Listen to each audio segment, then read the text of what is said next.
Direct News TV. Israeli police say 5 wounded in ramming attack near busy Jerusalem market. Jerusalem. A car ramming attack Monday near a popular Jerusalem market wounded 5 people and the driver was shot and killed, Israeli police said, as the country was set to memorialize its fallen soldiers. The statement said the driver of the car was shot and killed at the scene near the bustling, open-air Mahane Yehuda market. A 70-year-old man was in serious condition, police said. It was the latest bloodshed in a year-long wave of near-daily violence that has gripped the region. The Magen David Adam Medical Service said 5 injured people in Jerusalem were transferred from the scene of the car ramming to a hospital. Israeli media identified the attacker as Hatem Najima, 39, a married father of 5 from East Jerusalem, who may have suffered from mental illness. The violence came as Israel was set to mark its Memorial Day for fallen soldiers and victims of militant attacks, beginning at sundown Monday, followed by its 75th Independence Day the following evening. Israel was set to close off the West Bank and the Gaza Strip to all Palestinians wishing to leave except for humanitarian cases, a closure expected to continue until late Wednesday.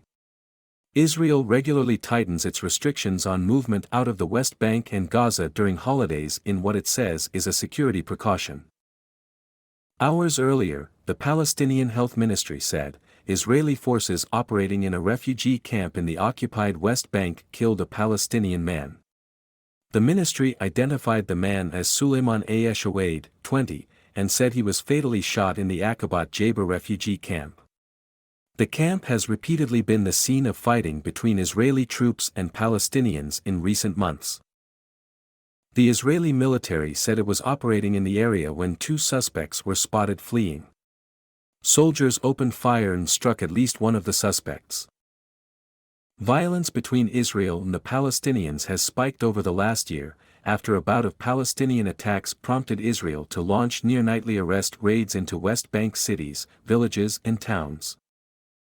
Israel says its raids are essential to dismantle militant networks and thwart future attacks, but violence has shown no sign of abating. The Palestinians say the raids entrench Israel's 56-year, open-ended occupation of lands they seek for a future independent state. Bloodshed has only intensified since the start of this year. So far this year, 95 Palestinians have been killed by Israeli fire in the West Bank, according to a tally by the Associated Press, at least half of them affiliated with militant groups.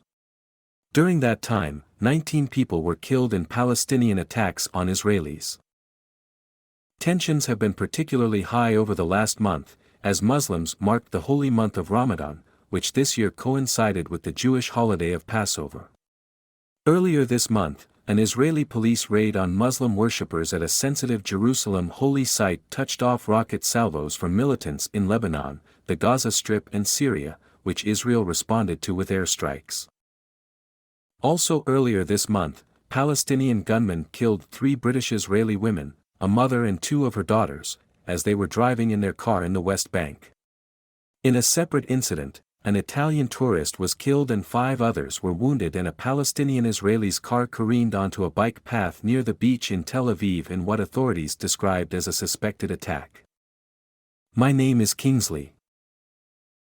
Please like, share, subscribe and hit that notification bell so you can be the first to be notified whenever we post. You won't regret it.